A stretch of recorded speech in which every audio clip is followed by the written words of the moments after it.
And this event is part of the Public Services 2030 network that we've launched as a platform for thinking about public service reform.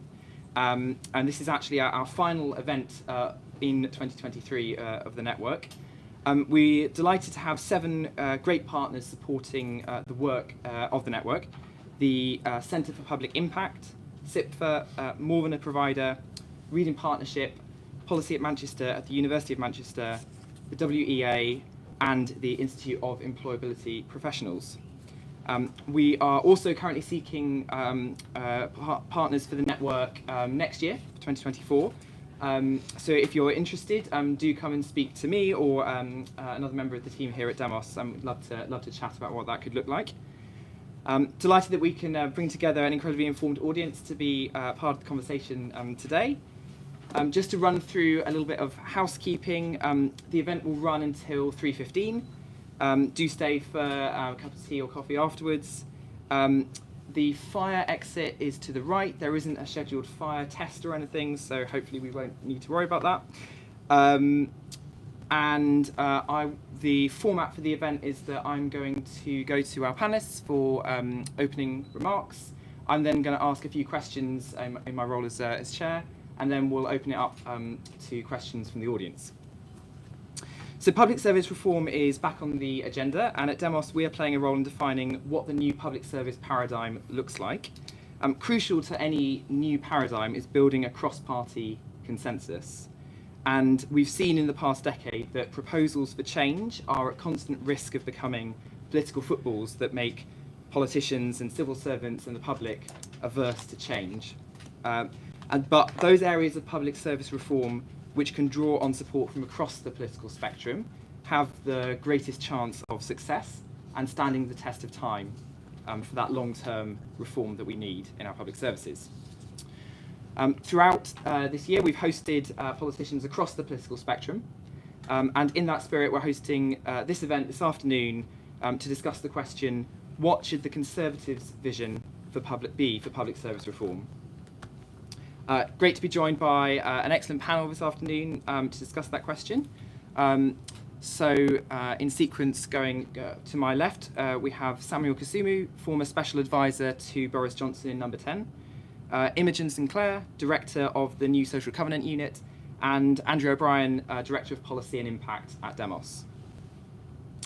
So as I said, I'm going to come to each speaker to give about 10 minutes response to the question, what should be the Conservative vision for public service reform? Over to you, Samuel. Thank you. Good afternoon, everyone. Thank you, Andrew Squared, for having me at this important discussion. So the exam question of what the Conservative vision for public service reform should be requires us to, in my opinion, first try to figure out what it is now. So what the Conservative vision is now. And I think that is a difficult question to answer. We have a Prime Minister that inherited a big state vision for public services, but he was also Chancellor, so technically he is at least partially responsible for this manifestation and the resulting increase in public spending and taxation. But he would probably argue that he was simply finding ways to deliver his predecessor's vision for public services. Much before Rishi and Boris, of course, you had Thatcher or Thatcherism focused on privatisation, and before this there were the likes of Howard Macmillan and Winston Churchill, who were perhaps more pragmatic and interested in the outcomes more than the philosophy underpinning the means to get in there. Amongst other things, in my time in Downing Street, I was focused on reimagining the big society. Anyone heard of the big society? Of course, good, awesome. And there are many parts of the legacy of the big society agenda that still exists. For example, the investment in good causes using dormant assets, and I know we've been doing some excellent work over the last few years around broadening the asset classes. And of course, the investment in young people through the National Citizen Service still exists, though in a slightly different guise. So I don't think there are necessarily big lessons that are unique to the big society agenda that we could learn, but I think that one of the things I would say about the the challenge from where we are now in comparison to where we were in 2010 that still persists is it is very difficult to sustain a project for a long period of time because politicians change, ministers change, advisors change, governments change, the public mood changes, and of course, as Harold Macmillan once famously coins the term, events happen, dear boy, events. So my view is, as a conservative, would be that most conservatives prefer a much smaller state, an approach to public services that might be slightly different to what was promised in 2019. It was a version of conservatism that perhaps spoke to a larger state, more state intervention, levelling up left behind towns and cities, and the challenge we have now is there is this tension between what many would call maybe a traditional vision for public services for a typical traditional or old conservative. I don't know if I would call myself an old conservative, but when I think about the new conservatives, so Danny Kruger and co, it's very strange because I suppose in that respect I probably am old, but Danny's older than me, so it's all very confusing. I'll explain. This is why Imogen is here. So, when we were in 2019 and I was in the manifesto team, it was very clear that what was being promised was a version of conservatism that perhaps many folks, maybe like myself, were a bit uncomfortable with. And, I was in a manifesto team, but I didn't run the election campaign. And very often when you have folks who are tasked with trying to get you victory, then there's often more of a focus on winning than there is on the ramifications of some of the things that you promise. So we promised in 2019 to have bluntly a larger state, and to be more interventionist, and to increase public spending, and that was the promise. Make no mistake, that was what we were promising in 2019, and that's what resulted in the victory that we had as a result. Now, as I said, a lot of these things are counterintuitive to traditional or old conservatives. So frankly, there is no real clarity, or we find ourselves in this moment where we have a tension between what we thought a conservative public service vision could look like and what we have been tasked with delivering over the last 4 years. And then, of course, how you deal with that tension is interesting, especially 1 year before, or potentially up to a year before another election. And so I'm sure most of you would have noticed that the Maud review into public services was published on a day when it was reasonably assumed that it would probably be lost in the media's consciousness. And of course, that was clearly not an accident, and there's such things as accidents when you have a grid, trust me. And in Moore's review, which I read with great interest, he said that the public services or civil service is bloated, autocratic, and unaccountable across complex and blurred lines of governance and authority. And I thought that was quite interesting for a few reasons. The first is because, of course, Francis Maud is one of the very few people who you could say over the last 13 years has had a front row seat when it comes to thinking about public sector reform, cabinet minister, etc. And this is not the first review that Lord Maud has published. And so, I was quite perplexed about some of his conclusions, because technically he is someone who's had a lot of opportunity to try and bring about some of this change that he says we so urgently need.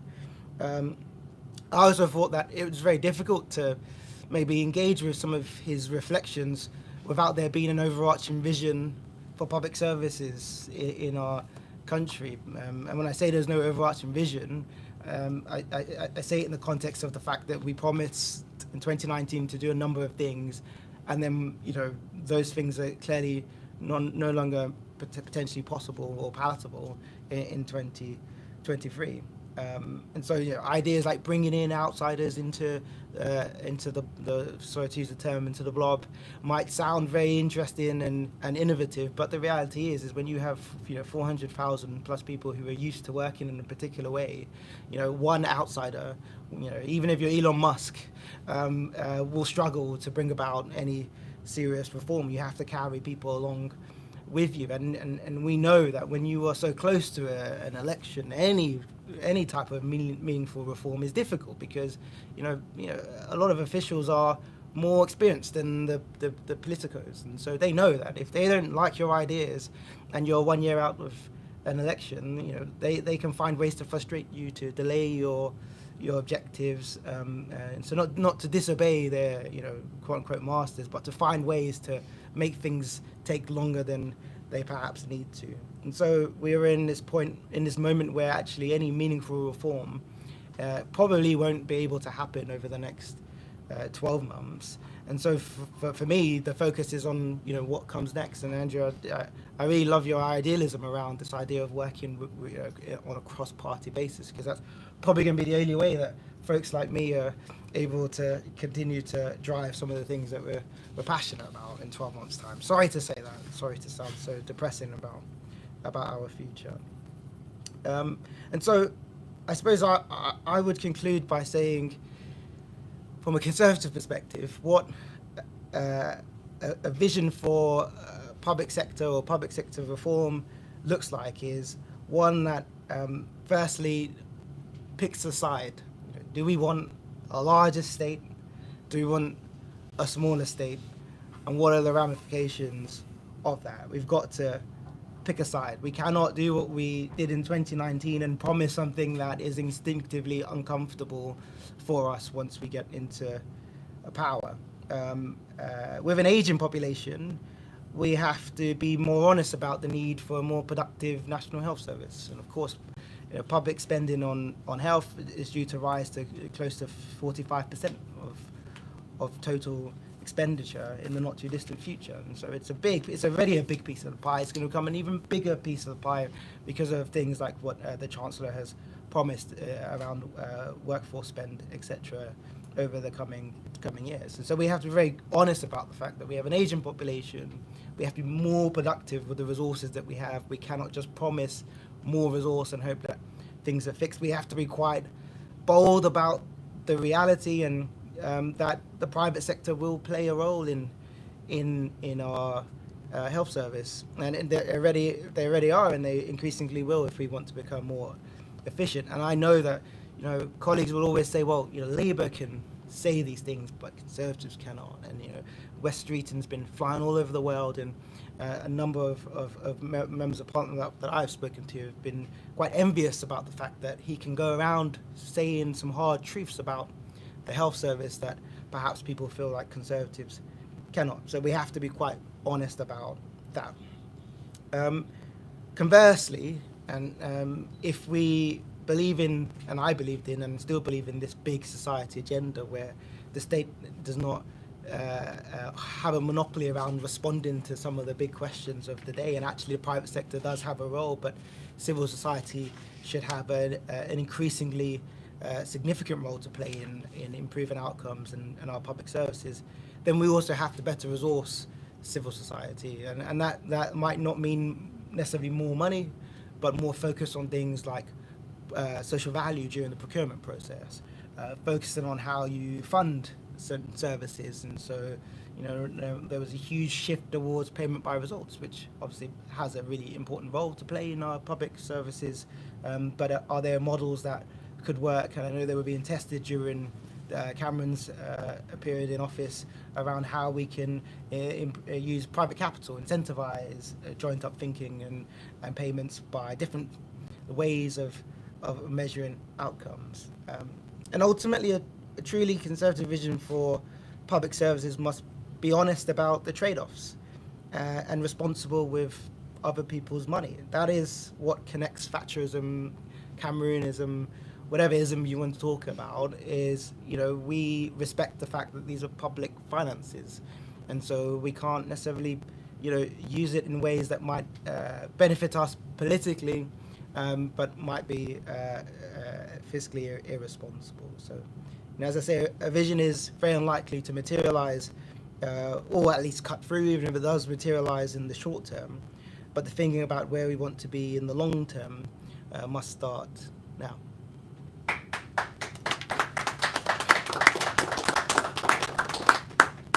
Thanks very much, Imogen. Thanks. I'm going to stand, actually, if that's okay. I'm quite miniature, so I'd rather, if that's okay. Great. It's great to be here. Thanks, Andrew, for having me. And like Samuel, I spent a lot of time with Conservative MPs, in the kind of Conservative community that exists here in SW1. And I've noticed over the years how attached, really, many Conservative thinkers and politicians are to John Stuart Mill's idea of an atmosphere of freedom. But I think what's interesting about that is, in Mill's day, John Stuart Mill's idea of this atmosphere of freedom, that existed as a kind of attempt to undermine the custom-bound Victorian England of the day. Thank God for that. But now it seems to me a little odd that we still hear our kind of Conservative friends appealing so much to Mill's atmosphere of freedom when we've progressed so far, haven't we, from Victorian England? And all of a sudden it doesn't seem very Conservative anymore. And I think the obvious oddity for me is the political economy and the division in the Conservative Party, which quite obviously exists when it comes to the political economy. How far should we trust the free market to serve the interests of every man, to serve the interests of the common good? You know, have we given up on being a productive and exporting nation? I don't think so, and I hope not. Do we just import everything these days, including our labour? I think this is something that a large proportion of the 2019 intakes, this is where I'll attempt to explain the new Conservative vision, and why you're right, Samuel, it is actually an old Conservative vision. It's an old, new Conservative vision. But the 2019 intake of Conservative MPs, representing deindustrialised towns in the north of England, many of them, they can see what I think is a failure of Thatcherism. Blair and Thatcher and Blair, rather. They represent these deindustrialised towns, and they want to talk less about free markets and more about industrial strategy. And we may call these the new Conservative MPs, the MPs that were elected since the 2016 Brexit referendum, 2017, 2019, which kind of marks this sort of political realignment, you might call it, in British politics, where former Labour voting people have started to see the Conservative Party as their party rather than the Labour Party. And as I said, I think what the new Conservatives and their voters see is the failures of Thatcherism. So efficiency was the watchword of Thatcherism, the inheritance from Thatcher, which Blair adopted, market principles in the economy, which then Blair applied to public services. And it worked in some ways for a while, didn't it? But as we've seen, it also led to place-blind deindustrialisation, hollowing out of local communities and reinforcing the wealth of the southeast. And that is a big, big political problem. And so I think now we do see glaring vulnerabilities in our centralised state, in our globalised society. And I think despite the gigantic public spending, particularly during COVID, we are as lonely and anxious and atomised as ever. And Britain is fiscally bloated while it's socially famished. I don't know if you read Paul Johnson in The Times, I think it was last Monday, not this Monday, last one, talking about the doom loop, making the point that we can't afford our public services. Very frankly, we can't afford our public services because it's so expensive to service our national debt. And I still think the answer lies in the 2019 political realignment. I really do, when millions of people stood up to be counted for an agenda that represented, or was supposed to represent, taking back control, not just from Brussels, but from remote bureaucracies in the state and in the market too. The other red tape, some people call that. So my hope was, and is still, that there is a new radical consensus emerging in British politics, and I think Demos does an excellent job at trying to express that. So if efficiency was the watchword of Thatcherism, then resilience, I think, should be the new watchword, or national resilience. National resilience is what we now need. So resilience, what is resilience? Well, it's the capacity to absorb and recover from shock. And it depends on certain foundations which persist and endure. They're eternal, if you like. And I guess actually this is all pretty traditional stuff. This is where new conservatism, as Samuel says, is kind of old conservatism. Families and communities, right? And the infrastructure that upholds these institutions in civil society and the household, this is the bedrock of national resilience. So pretty traditional for a new conservative philosophy. And I really feel that it's strengthening these institutions, which will massively reduce dependence on acute and expensive public services. So again, it is, Samuel, as you say, it's Big Society 2.0. That's what we want. Bring it back. And just to end on a couple of sort of more practical points, this Andrew and I have been working for some time on this idea around community covenants. And I think you're going to mention it later, so I'll try and be brief. But many of us who are deeply concerned about the strengthening of these fundamental institutions, the family and the community and all the rest of it, to reduce dependence on the state, have been really inspired by what Wigan Council did during the austerity era, where they made savings of around about 150 million over a 10-year period, really by empowering local people to do more for themselves. And that is just it's a wonderful, wonderful example of community power, some organisations call it. But the reason I think I've sort of become attached to the word covenant, the new social covenant and community covenants, is covenantalism, as I'm constantly trying to badge it. Well, it's a bit clunky, as opposed to a kind of contract, kind of service-based way of doing public services, to a much more hyperlocal and shared way of arranging our public services and public support, particularly for vulnerable people. So the Wigan deal, I think we need a Wigan deal for every town, frankly. And we were delighted that the Levelling Up white paper, it feels like a long time ago now, committed to piloting community covenants. And so the new Social Covenant Unit, along with Public First, have been helping to design some of these pilots, which we hope government will commit to, and we'll be producing a report probably January, February next year on how we think the Levelling Up department can take forward these community covenant pilots. I will end my comments there, I think. I've got much more to say, but we'll leave it for the Q&A. Thanks. Thanks, Imogen, and I'll pass the baton on to Andrew.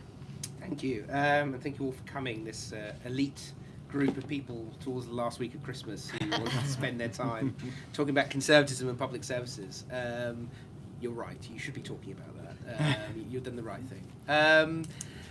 Look, I mean, really great comments from Samuel and Imogen, and much to agree with. I mean, I think for me there's a few challenges, I guess. First is defining what conservatism in public services actually means. And I think, I think Imogen was spot on to say that I think what happened in the kind of 2010 early coalition period was we sort of inherited a certain mindset from New Labour, which in turn inherited some of that from the Thatcher and Major years, and sort of tried to make the system work better, but didn't really fundamentally seek to kind of readjust or redesign how that public service kind of delivery method would work. And I think that's partly because we are still in this kind of quite utilitarian mindset when it comes to public services. I feel like a lot of the conversation we have is essentially, how do we get people working? How do we keep people fit? What's the economic output of this? What's the economic output of that? Trying to be, I suppose people would say it was evidence-led, but I would say it's much more sort of instrumentalist in terms of its approach. They're treating people almost as units and trying to just keep these healthy units operating. And in a sort of perverse version of Goodhart's law, by targeting that outcomes-based work and ignoring the kind of philosophy and the fundamentals, we've actually ended up creating a system that doesn't even deliver the sort of outcomes and approaches that we would like to see. So I think there is something for us to step back as conservatives and think, well, what is the purpose of public services? What are we doing this for? Yes, of course, to keep people healthy and safe is part of that process, but it can't be the only factor. And I think if you look at traditionally on the kind of more progressive side of politics, they would say, it's about inequality, it's about tackling social injustice, it's about making sure that everybody has a level playing field. And I think that's a very honourable tradition, and there's something to be said for that. But what's the conservative response to that? And I think in this pamphlet, Community Covenants, which we did with New Social Covenant Unit and a group of Conservative MPs, I think we talk about it from a slightly different perspective, which is that actually for Conservatives it's about strengthening the bonds between people. We talk about, there's a quote from Viscount Hailsham in the opening of it, where we talk about the common brotherhood, as he obviously was writing in the 40s, so slightly antiquated language, but this idea that the point of public services was to bring people together and to create that kind of national community and then local communities in turn from that. And if that is the Conservative vision, and I think it should be, well, then we need to design services with a view to creating those bonds and not simply, sometimes that means stepping in actively and shaping places and strengthening bonds between different people. But sometimes it might also mean stepping back as well. And as Samuel said, working with civil society, working with local institutions, giving more agency and control to families and local people to make their own determinations. And that will be a messy process. But to some extent, the process matters as much as the outcomes that are generated from it. And I think we sort of need to look at that. And I think successfully where the Conservatives, and we do have a very strong record of public service reform in many areas. I mean, education is obviously the most obvious example, but also, as we touch on in this paper, you look at welfare to work, for example. I mean, there has been a huge shift of people into the workplace through the reforms that the Conservatives and Coalition introduced. So, and when we've done that, we've lent into some of those values, I think, particularly on the welfare to work side, trusting that people do want to work. They do want to be, if you give them agency and control about how they can participate in the marketplace, they do instinctively respond to that. Similarly on education, we know that parents and communities are deeply concerned about their schools. And if we give them control over that process and in a way sort of take local politics out of it and leave it more to kind of communities to set up those institutions and to thrive, you can deliver some significant results. And free schools, I think the evidence shows, have had a significant positive impact on the education system, as has academisation. So I think there is something to be said about getting that values proposition really well understood within the Conservative movement. And I think there are debates to be had around that still, because I still think there is that legacy of Blatcherism, as you call it, that sort of overhangs this whole debate, and that brings with it sort of new public management theory and public choice theory, which I'll come to in a second, but I think has left us in a quite weak position when it comes to future reforms.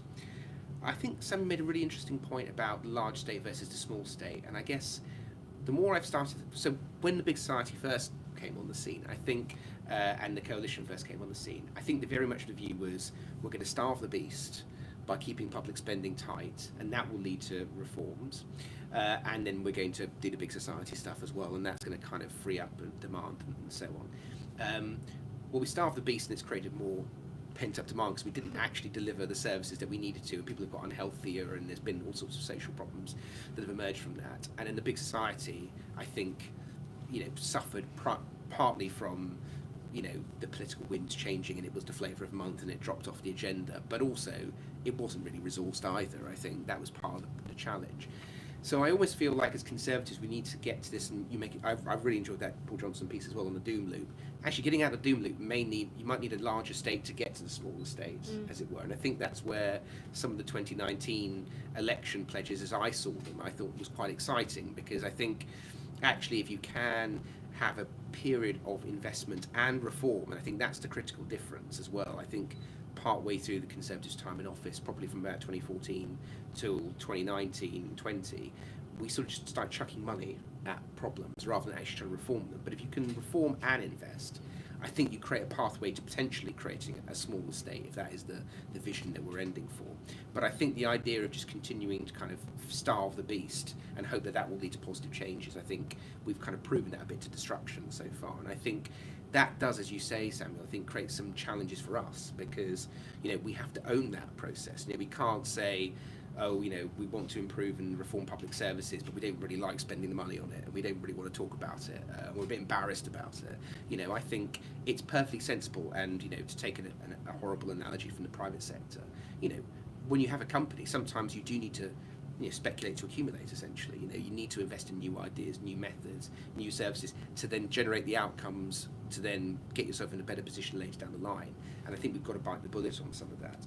But I think how we do that, so if we are going to invest more in public services over the short term to get towards that smaller state, how do we how do we generate that change? And I think there is some interesting examples that we can look at. I think free schools we've spoken about, but I also think the integrated care boards and the systems that were created on the health side are quite interesting. And I think what Conservatives need to recognise, which I think the progressive side or the left side, you might say, doesn't always understand, is that it's institutions are the absolute key. I think the left tends to think about it as money and quantums of spend, as in stick 50 billion into the NHS, that will solve the problem. But actually, we need to look at the fundamental institutional structures of the way the public service is developed. But the old structures and old systems often are the inhibitors to reform as well.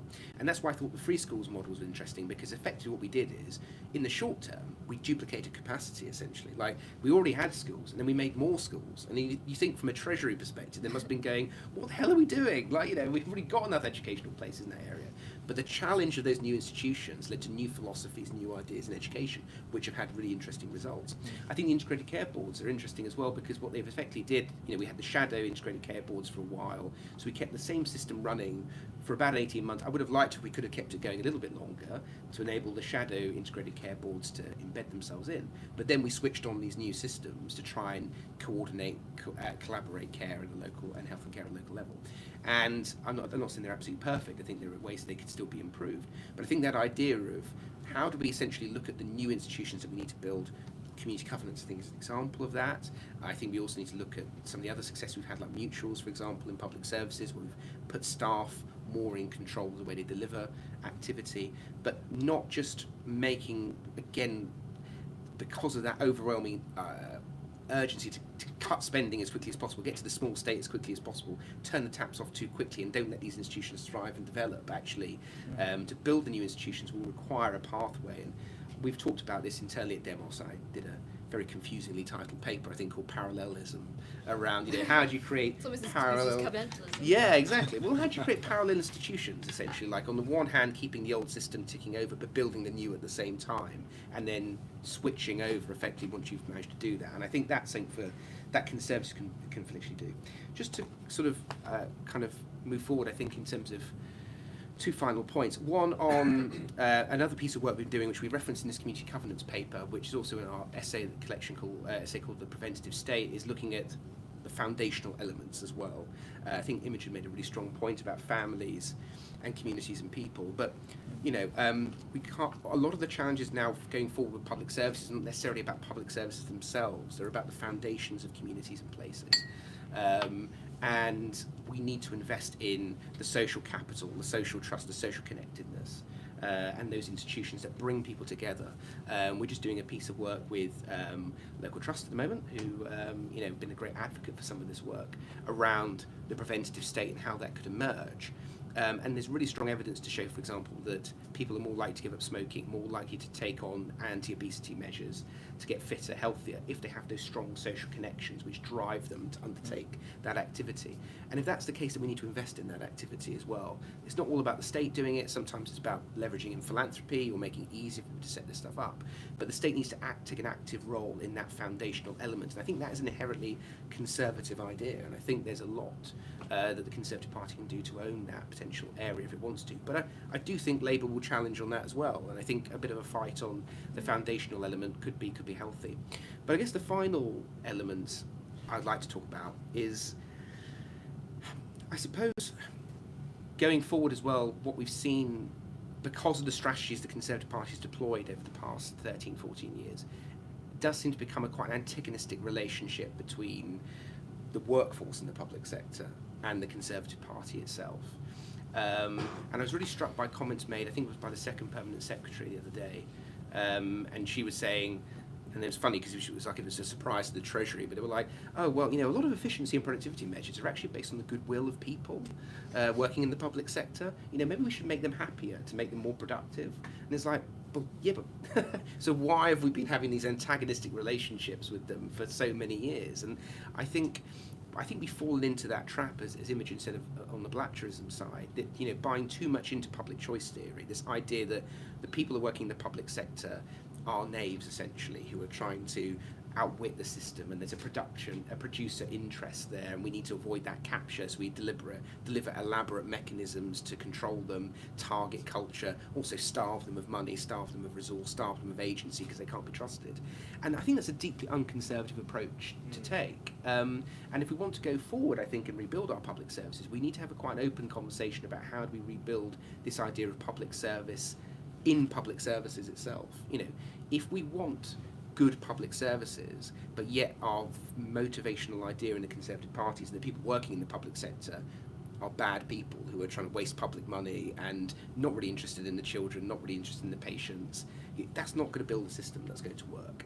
So how do we create a sense that actually we want knights to be working in the public sector, to take Julian Grant's kind of dichotomy? You know, how do we, you know, once again make the Conservative Party a party that champions this ethos of working in the public sector and taking that seriously and values people wanting to do that, and that can therefore create the foundations for us to build services which are, you know, give more empowerment to professionals, involve less centralised control and bureaucracy, and enable them to vary themselves by local circumstance. And I think that's going to be a really real challenge, because we have burnt a lot of bridges, I think, in government over the past decade or so. But I don't think it's impossible to rebuild those. I remember when we came into government in 2010.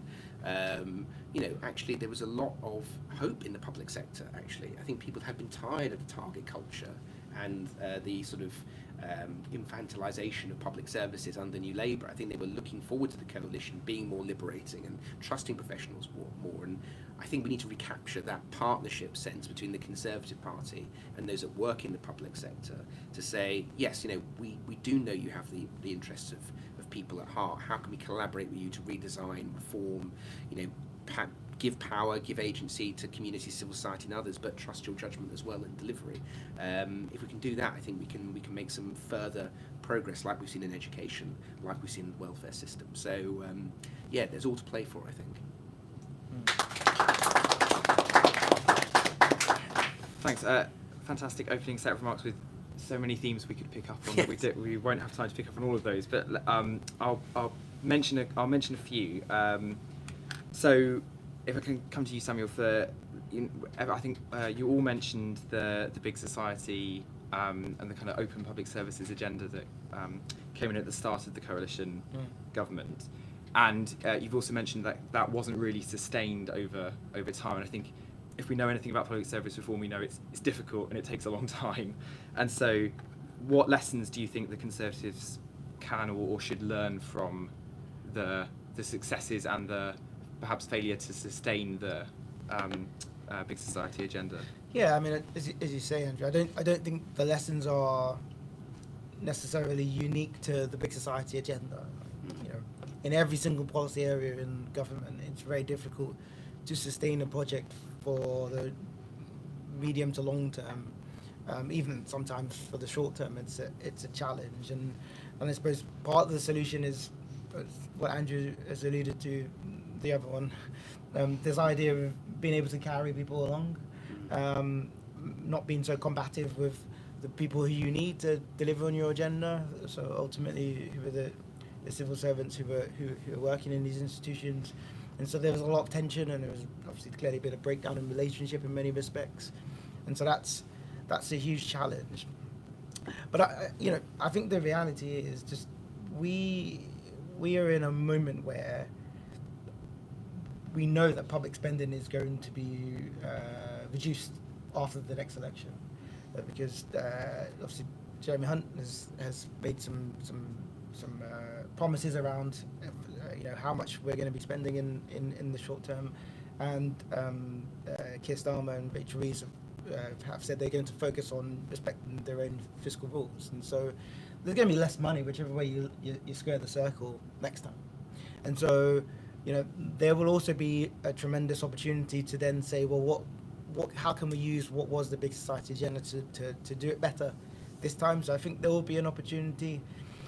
I also would hazard a guess and say that this tension around trade-offs is going to be something that is inevitable. I'm not convinced that we are supposed to be doing all that we do as public service in terms of public services. I feel like perhaps maybe we should be doing less but better. And the parts that we're not doing, yes, there might be a need to invest in building capacity for civil society, private sector, whatever, to deliver. But the main focus has to be this realization that, bluntly, we're not going to be able to spend what we have in the past. And I mean, there's this adage that people have said to me that I always find quite funny, when they say, well, we want European level public services, but American style taxation. And that is the tension that we have as a country. We're not going to be able to spend the way that some of our European counterparts spend, because we're never going to have a taxation. Well, arguably we're close to being there right now, but we're not all in love with how much people are being taxed right now. So we're not going to have that. So we have to find a way that works for us. And again, the big society agenda was the closest to trying to square that circle. And we just have to hope that the next iteration works and is a bit more sustainable. Okay, thanks.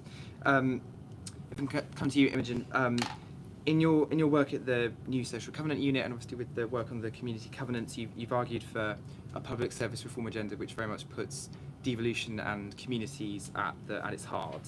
So to ask a slightly tricky question, what degree of support do you think that agenda has in the wider Conservative Party? Okay, so I think, again, our new colleagues, the 2019 intake, instinctively get it. Many of them, represent their hometowns and kind of have lived and loved kind of the community spirit in Ashfield or Penistone, Stocksbridge, or wherever it might be. But I think, understandably, some Conservatives are freaked out by devolution because they think added layer of bureaucracy, more politicians, and understandably they don't like the idea of that because it sounds complicated and can't central government just do it all? Why do we need to create these secondary tiers? But I don't think that's what the New Social Covenant means by devolution. Sometimes we talk about double devolution down to councils and out to communities, and really we're talking about community power. We're talking about local people taking back control rather than appointing new politicians or creating new bureaucracies. Is that a risk? Yes, of course it's a risk. Of course it's a risk, kind of devolving down to councils, out to communities, with budgets and real power. But I think it's the right thing to do, as we've all said. I think local people know and care about their places best. Parents know and care about their schools really well, and so if they had kind of greater decision-making power when it comes to local educational programs or institutions, that is only a good thing. And of course it comes with risk because humans are fallen. But really trusting the people, which was the title of the first in the trilogy of papers, I think is a really, really important principle, and it's a Conservative one too. Thanks. And coming to you, Andrew, given where the polls are at the moment, Yep. if an election was tomorrow, Labour Party would almost certainly win and come into government. So, what areas of consensus do you think could exist between a Conservative Party in opposition and a Labour Party in government, or specifically on reforming public services? And on the other hand, what areas of disagreement do you think there would be, or that might be highlighted through that kind of changeover if it happens? Well, I think there's one area of consensus, and it's sort of interesting what Samuel said. I might disagree with you slightly on it. I mean, I agree with your assessment, but I might disagree with the solution there, which is that I think actually both the Conservatives and Labour have sort of almost committed to austerity in the next Parliament on public services, and I just think that just feels a bit like madness, really, given what we've just done over the past 13, 14 years. And look, I know it's very unpopular to ever say this, and particularly when thinking about the Conservatives, but I just think we do need higher levels of taxation. We do need higher levels of public spending. We tried public austerity as a way to kind of, James, you'll probably remember we talked about expansionary fiscal contraction. We were going to spend less on public services, and the private sector was going to flow in, and the economy was going to go turbocharged, and so we're going to, and it just didn't work out. And I think the Can't get more for less. Can't get more for less. But I think the truth is that we are consuming too much on the luxury side of the economy, whatever you want to call that, defining a wide variety of activities, retail, hospitality, foreign travel, everything else around that. And we're not spending enough on the core productive capacity of the UK economy. And some of that comes back to what you said, Imogen, which is spot on around, the political economy and the imbalance in our economy. Particularly around manufacturing and exports, everything else around that. But it's also around things like public services as well, where we're not spending enough to keep our nation fit, healthy, well-educated, well-trained. And I think there is a consensus between Labour and the Conservatives around that. I think Rachel Reeves, as she was up on the panel here with Jeremy Hunt, they both kind of agree, oh yeah, we can't spend too much money on this stuff. We need to keep taxes at the level they are now. We're overtaxed. Look, whether we're overtaxed or undertaxed, that's a particular judgment. I think probably if you asked the public, they would say we're paying too much money in tax, we don't want to pay more. And I guess that's why politicians will respond to that by saying we're not going to charge you more taxes to pay for public services. But every time we defer that decision, we get weaker, I think. If we had not cut as much in 2010, kept that productive investment into public services, reformed them, but kept that spending level, and then we had also, invested in some of the economic rebalancing that Imogen was talking about, we would have stronger levels of growth and be in a better position to then hold taxes at a reasonable level, and then, to use that phrase that David Cameron used to talk about, sharing the proceeds of growth more towards tax cuts if you wanted to do that, or some other kind of potential option. But if we want to grow the economy going forward, we've got to make some really hard choices for the public around tax and spend. And I think, What would you do if you were Chancellor? if I was Chancellor, When? Oh God, I'll never be Chancellor. Not after saying raise taxes. I think personally, the most effective way would be to raise income taxes. I think, that's the fairest way of doing it. I think, or national insurance. I think Rishi and Boris actually were right to try and raise national insurance to do the social care transformations. I think we should have stuck with that. I think the mistake cutting corporation tax and the kind of super deductions. I was a big fan of super deduction. I still am on paper, but I think the cost and the return on it is huge. We're spending £12 billion a year cutting through that super deduction and full expensing. But I think we're only seeing a net increase of £3 billion worth of capital investment. So for every £1 was £4 of spending, we're getting £1 of capital investment back. That feels like a terrible deal in terms of public spending. So there's little things like that. But in terms of, sorry, just very quickly, Sam, I'll definitely come in. But in terms of Labour and Conservatives, so I think there is actually consensus around holding down spending, and I think that's probably a bit of a recipe for disaster later. But I think the other area, I think for Conservatives, we shouldn't be allowing there to be a consensus to some extent around this. And I think, we've got to offer something distinctive, because I think actually, I think what Labour will probably try to do will be to, stabilise the spending environment and try to, tackle some of the workforce gaps that are currently in place, which I think is what Rishi Sunak would probably try and do himself anyway. But then I think they probably will continue some of the kind of changes which we put in place, like integrated care systems, for example. I think they will probably try to continue some of the welfare to work schemes and work around that. So I think for Conservatives, the challenge is to go beyond what Labour's thinking currently and think about what the new model needs to look like. And I think that can be around this foundational, covenantal, kind of much more looking at strengthening the resilience of individuals and families and communities, and not simply trying to focus purely on the public services challenge through the lens of public services. And I think that will be, I think there could be Labour people we can reach out to and talk to about that. But so I don't think it's a party political problem. But I think actually some of what we have at the moment, the challenge, is that there is too much of a cosy consensus, I think, about some of the challenges, and we need to push back on that. Yeah. So not to disagree with you, but on the public spending point, just to be clear, whoever wins next year, or whenever the election is, there will be more public spending, and so the debate is around the level, not whether or not there will be. And that's just a given. And also, it's important to remind people, of course, that we are still recovering from a pandemic. £400 billion invested into trying to navigate that moment. And so actually the economic time we find ourselves in has huge pressures attached to that. I would say, if Labour win next year, how it works is they're not going to get rid of everything. And when even with the 6-day budget, when George Osborne arrived in 2010, there were still a number of things that were in the pipeline that still happened. Yes, we had the work programme when you mentioned welfare to work, but that was an iteration of the flexible New Deal phase 2, and so actually you might just have a rebranding, but it, you know, a lot of the things in the pipeline will inevitably still happen. I do believe that devolution is an important part of how you respond to this moment, and that's a happy medium.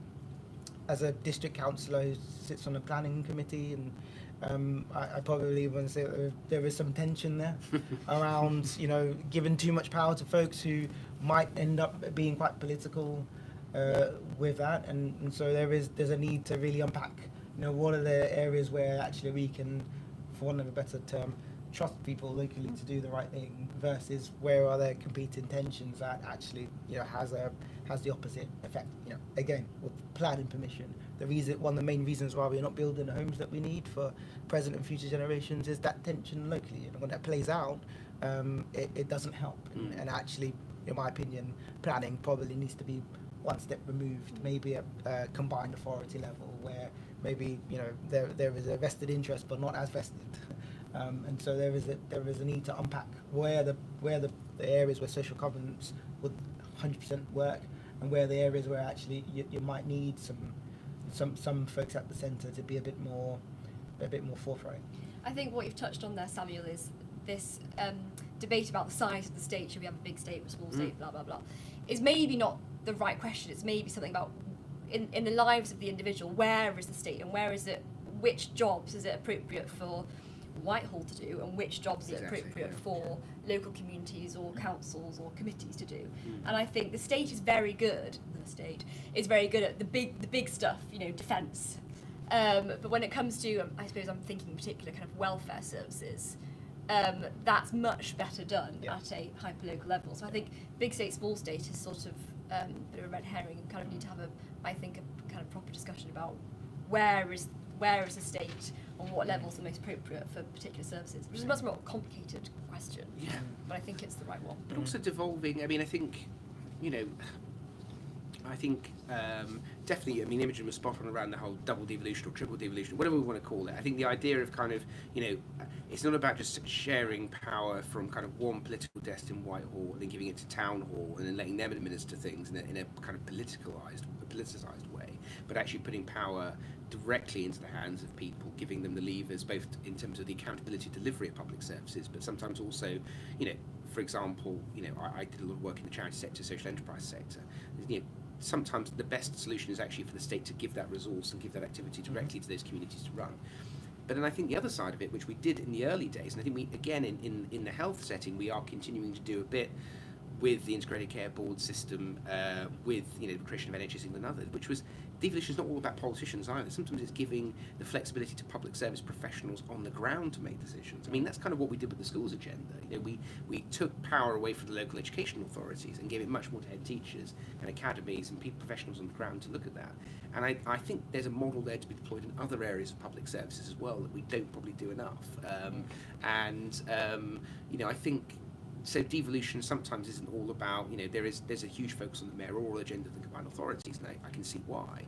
But I would like to see more powers being given, directly to those people that are leading, you know, job centres, for example, at a local level, or people that are leading, you know, prisons, giving more power to governors on an individual level to sort of shape those public services and trust their professional judgment with the appropriate political oversight, rather than, I think, what we're kind of doing a little bit at the moment, or we're at risk of doing, I think, on devolution at the moment, which is, just give it to mayors, and mayors will sort it out, you know, which, you know, they are ultimately politicians as well, you know, and some of the same challenges will emerge. So, no, devolution is a fascinating one for Conservatives, I think, to be thinking about. Love to bring in some audience questions. So many questions. This is great. I'll come to James first, and then I'll take the question from the lady at the back.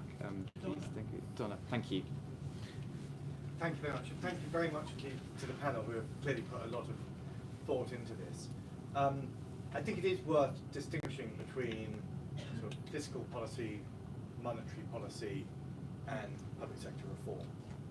Certainly the challenges around, I mean, the reason why I came is because of some of the challenges that I had during the pandemic in dealing with our public sector. And they were really around performance. And I would say that they're in in particular in a few areas. One is essentially around productivity. I work with remarkable people who are well intended, and I thought your comments on that, having a culture of positivity in the Conservative circles is very important. They weren't hugely productive on that one. Secondly, a lot of the challenges that we face as a society don't neatly fall into departmental responsibilities. And this problem of trying to create joined up responses to challenges across different parts of the department is just so old-fashioned. In every other walk of life, we've managed to solve this issue of getting over the sort of Victorian-style barriers between different areas of responsibility. But in government, that is just a shockingly difficult thing to do. And in climate change, we have managed it. Like in almost any other major issue, we don't. Thirdly, in terms of the velocity of adoption of new innovation, it's just so sluggish and slow. And that is partly cultural. It's around a resistance, a fear of change and a risk aversion that has got a sort of fundamental cultural aspect to it. And then lastly, as we've seen in the inquiry, the actual machinery of government is incredibly arthritic. Clearly, Cabinet Office doesn't work. That's a broken piece. But if the gearbox isn't working, that means that other pieces aren't working as well. So those are the kinds of practical machinery type issues that I think are priorities in the on this issue. The question of trust is, I think, absolutely fundamental, and I think we do have to drill into that. Certainly in the health sector, you can't have speedy innovation, you can't have engaged communities, you can't have accountability and responsibility unless you start pushing stuff. And I was a minister who signed off tiny little budgets to try and make things happen all around the country. And I can tell you that's no way to run a major organisation like a £200 billion health and care system. So we have to somehow find accountability and trust in society, and that is really unreconciled in Tory circles. And I applaud efforts to think about it. If we don't sort that out, then I can't see that anything else is going to be fixed. I would, be interested in people's reflections on that. Thank you. I'll come to Don, and then feel free to pick up on any of these points. Thank you. And I should just add, I do apologise, I'm going to have to leave. I did think it finished at the top of the hour, so I'm very close. Yep. My apologies to that. I wanted to agree with Samuel when he said there's a tension trying to bring about change with the civil service. You need to get trust, and as a politician has limited time in which to bring about his fantastic projects. It's very difficult, and you said that sometimes they sabotage the politician in terms of delaying. I know from experience that the Localism Act is similar to what you're talking about. Before I've been to the Scottish Executive and the Welsh, and sometimes the difficulty is actually having the policies in Westminster being transferred to these places or adapted to their own needs. And unless you change the attitudes of the people who are delivering these things, the idea that the community suddenly is the solution to this, it's not going to happen, because the people who are commuting are themselves the ones that you elect into office.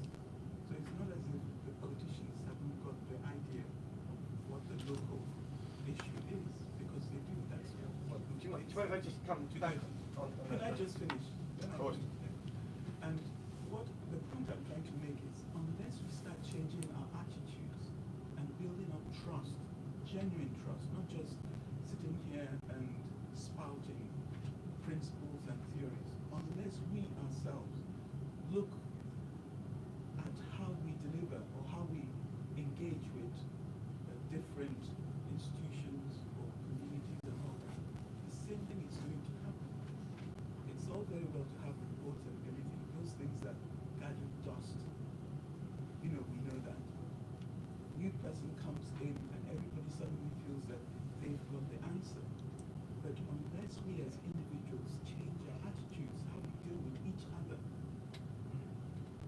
it's going to be the same outcome. I'm saying this as somebody who set up over 100 charities for which Her Majesty actually honored me. I turned down a peerage. I was offered a peerage into it, but I turned it down. I've since nominated people in all this OBE, AP. I've been to the investiture in Palace. You don't know about me because I choose to work behind the scenes. Because when you look and reflect on yourself and you engage with people and you bring about change, that to me is how change will happen. Thank you. Do you want to come in? Well, I just endorse a lot of what Donna said there. I think the thing worth reflecting on is the amount of empty spaces we have in the reach of the government. I became very aware of this during the pandemic, that we just don't have reach into large numbers of communities. But I think one of the things you said there was that, of course, people vote for their politicians, but of course, lots of people don't vote. And they're also the people who are often not on the NHS register and who may have opted out of formal education and who are, for whom the British state, whether that's at a high level, middle level, or lower level, just doesn't touch or part of. Just not talking the same language in any way, and that has proved to be a really big gap. So when we talk about public sector reform, we're not just talking about Whitehall here, we're talking about trying to get the reach of society and government into key parts of the country. Great. Loads of really good points raised there. If I'll come along the line, but if you could just pick one point, give a brief response. Just keen to take a few more questions before we finish. So, Samuel?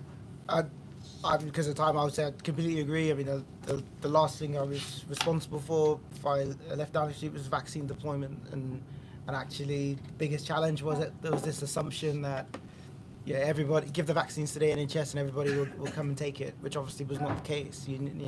So we had to get DCMS, we had to get the Home Office, Rapid Response Unit, Cabinet Office, etc., to come together to try and work together, which was very countercultural.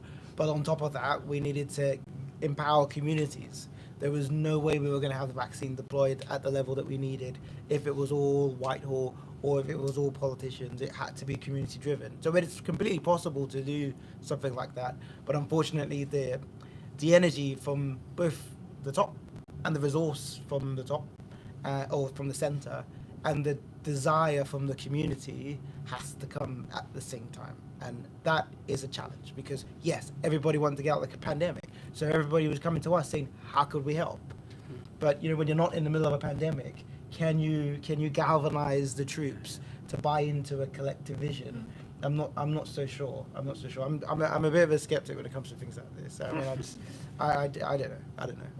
Thanks. Imogen? I'll just say I think James sort of answered his own question somewhat, because this is a very difficult question, the whole issue of trust and accountability at a local level. So if we're talking seriously about giving local people real power, which essentially means money, there are huge risks there in terms of making sure that our public money is being spent well. We'll hate the waste of public funds, and there's lots of kind of mechanisms that the right kind of have a kind of yuck reaction to around direct democracy, participatory budgets, and the left are forever talking about this kind of new forms of direct democracy, and I think they're really interesting and worth considering. But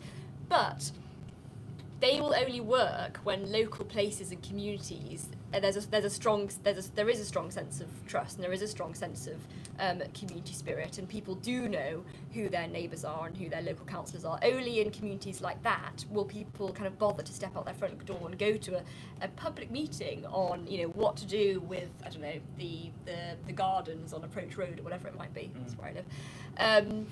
That's it. People are only going to kind of step out their front door and partake in those new forms of democratic decision making if there is already kind of a strong sense of community there. That depends on social infrastructure. That depends on thriving high streets, pubs, youth centres, sports pitches, all that stuff that Michael Gove does a really good job of championing.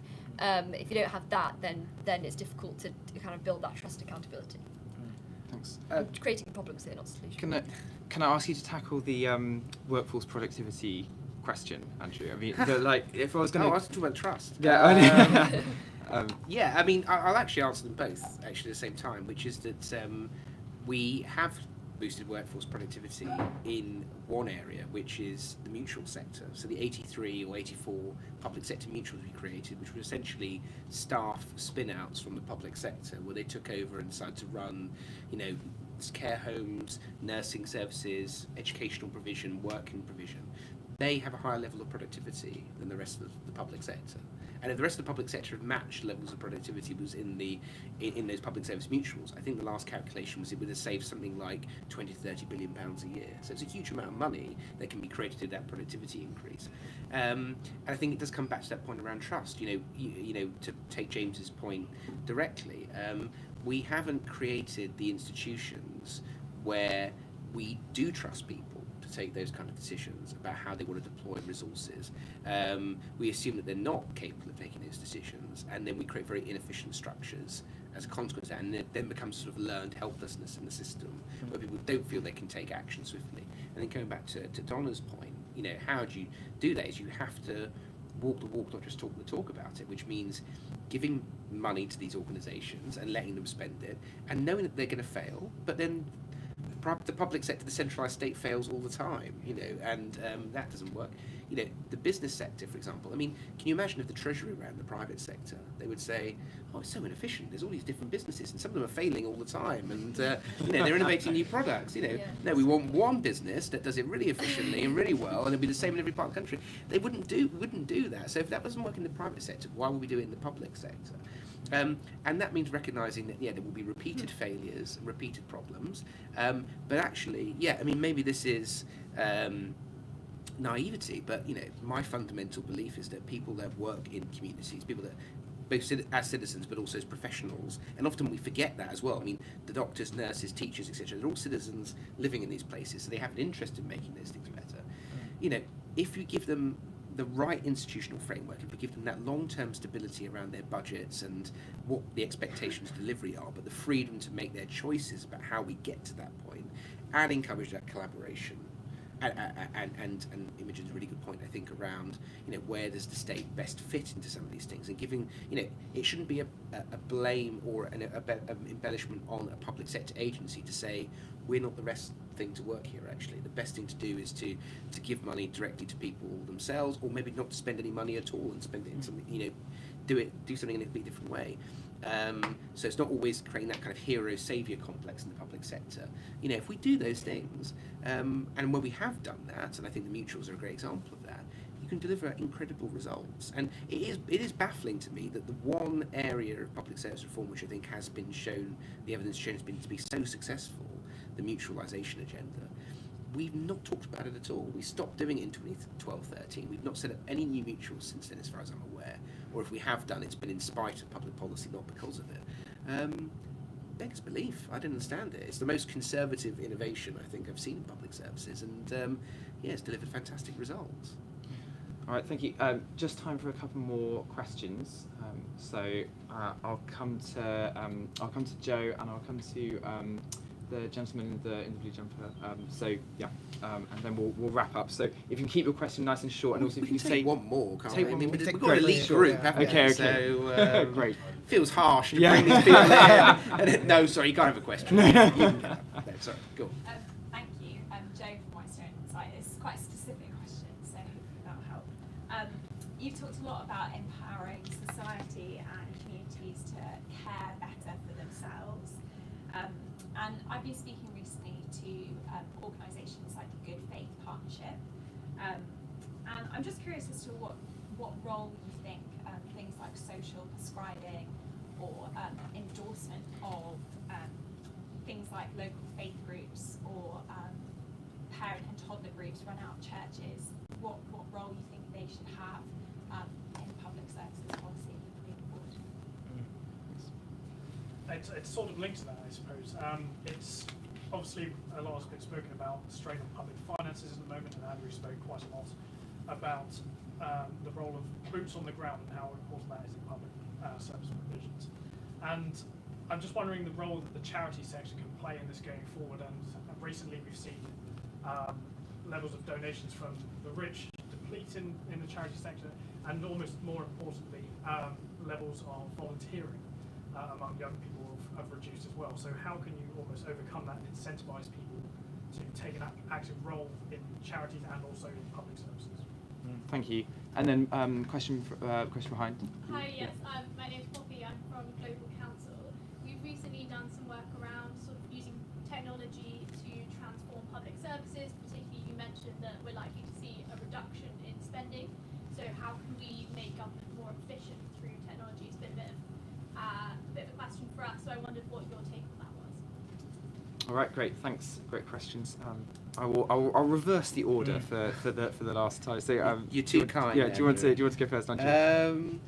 Empowering society. Look, big fan of social prescribing. I say as someone who went to 2 Catholic schools and saw the church in the area do a lot of good work in the area. That I think, of course, faith groups have a huge amount to play, but it's not just Catholic churches. Where I lived, the mosques and learning centres there do a huge amount of work. The Anglican churches there as well. I think faith groups have a huge amount of a role to play. I mean, they're one of the natural glues in society and communities, and they're very well connected and embedded in a lot of places. And I do think, I think actually the kind of squeamishness we saw under New Labour, I think around the collaboration between faith groups and the public sector to sort of tackle some of these issues is something that we need to distance ourselves from. I think we can have inclusive public services that work with the faith sector and the charitable sector, as Tom mentioned, and bring that together. And I think social prescribing has been hugely effective. But coming back to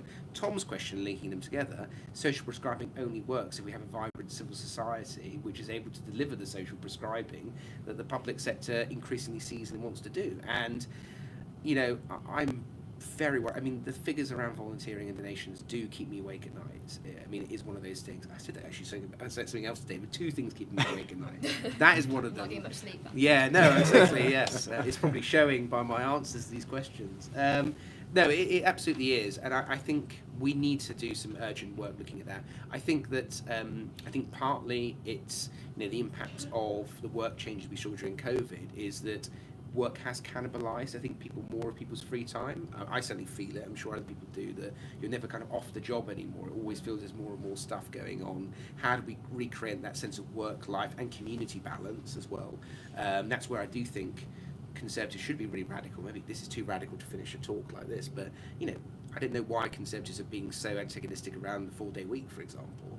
I mean, if we can reclaim that 5th day, if we can make that 5th day a community day, and not make it a Netflix day or whatever, if we want people to volunteer and absolutely, and people to give their time and energy and support the civil society sector, time is the most precious resource often. So we need to have some serious policies around that.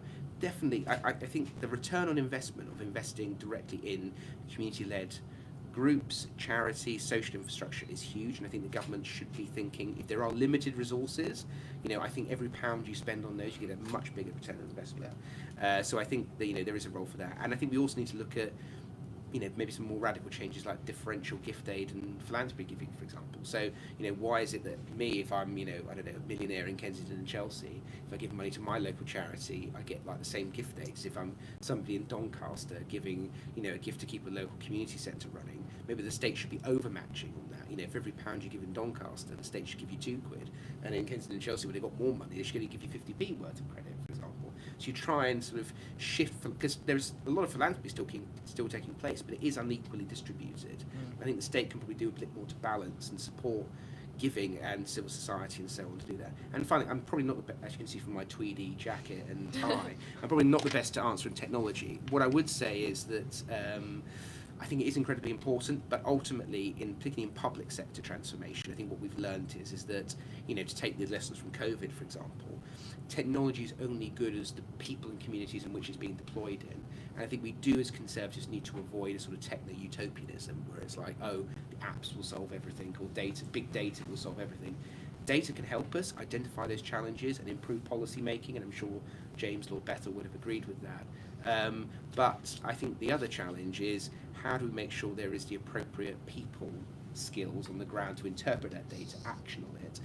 The test and trace system during COVID, for example, would have worked a lot better if we'd had the strong local public health teams who could have taken the data they were given and gone out and door knocked and spoken to people directly. And I think we need that balance. So I think all for investing in technology and in collaboration, and we are looking at some of that in Demos around the digital state and how that can work. But I think our strong kind of recommendation, and actually came out in your wall-to-wall report you just did, didn't you, Andrew? We can use data more effectively, but it does require workers and key workers on the ground who can bring the data together and deploy it effectively. So, but great questions, thank you. Yeah, they're not in opposition. They can They're work, not in they opposition. can work together. I mean, it's an unhelpful dichotomy to say that only one or the other is Totally. effective. Imogen? Thanks. I'll be very brief. First, on social prescribing, I think it's brilliant. It's just common sense, particularly when people are sadly suffering from loneliness. Don't give them pills, give them friends. And how do you give them friends? You point them to the social infrastructure that's available in the community. And so social infrastructure should be important to the state because it's important to people. People care about their youth clubs and their sports pitches, and so the government should as well. And that's kind of linked to the tech question in terms of, I think, like Andrew, I'm not an expert, but tech has to be a big answer to our productivity problem. Trying to do more with less, as it were. But I'm kind of very conscious of tech taking the place of jobs, tasks, roles that are specifically and uniquely suited to humans, like care and creativity are the kind of unique excellences of the human species. So tech should help out with everything that's not care and creativity, and we should leave that to people. And Samuel, to close the event? Yeah, I mean, I think, faith groups were involved in public services before it was a thing. Yeah. Right? And they're usually the first responders. They have a sense of purpose and mission that drives them beyond the resources available for them to fulfill any sort of work. So I'm a huge advocate for respecting the role of faith communities and engaging them where there is a need for public services. Firstly, second thing I would say is that, I mean, as Andrew knows, I was responsible for the government's relationship with civil society when I was in government, and one of the things we were trying to do better was have a much more productive feedback loop. Because when I arrived, there was just we didn't meet with NCVO or whatever, and so there was a need for government to better learn and engage and get data and information from the folks who are closer to communities, and linked to that is technology. The challenge with technology and public services is as you mentioned earlier, you have to spend to be able to get infrastructure in place. So there is always going to be a need for the investment. And when you're talking about the scale of government, that investment sometimes does shockingly bad. So the universal credit, for example, we all thought it was going to be up and running certainly before 2015. And is it even up and running fully yet? I have no idea. Really? But it was certainly more expensive than we assumed. Same with the NHS. So there is definitely going to be a need to resource that shift towards better utilising technology. And the future, unfortunately, Imogen, will also include things like AI. Taking the place of some of some of what we expect reasonably for human beings to deliver on. And so we're going to have to, our Prime Minister's the tech bro. And so at least for the next 12 months, it's going to be on the agenda. But beyond that, I think we have to really think about how technology can help to deal with some of the big challenges that we ultimately have. And I guess my final thought is, in 2010, I think, we had the right intentions and the right energy. And our challenge is when we've had wars, we've had the pandemic, we've had cost of living crisis. By the time we get to wherever we are after the next election, the hope is that both of the main parties and beyond also can find that energy to reimagine public services, involving folks both locally and nationally, and building those productive relationships for us to get the outcomes that we all want. Yep. Brilliant. Thank you so much. Such a rich conversation, and thanks so much everyone for coming along. Do stay afterwards to chat if you'd like to. And otherwise, I just would like to thank the speakers for doing this.